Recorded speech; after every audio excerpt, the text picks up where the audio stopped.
Hello and welcome to Canon Coffee Espresso Machines. Today we're testing this beautiful Quickmill Alexia espresso machine, and let's go ahead and pull a shot.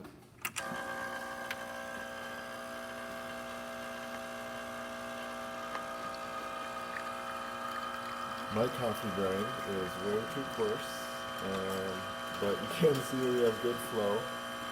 I'm not going to pull another shot, but this is way better flow than we had before because, as you can see, this was the screen before we changed it out, and it was very dirty.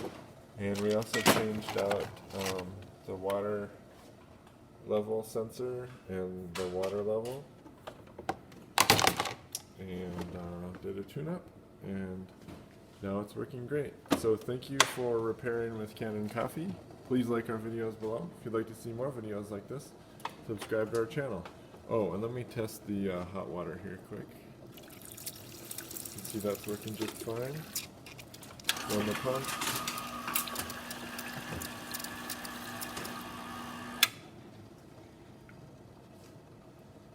Alright, thank you.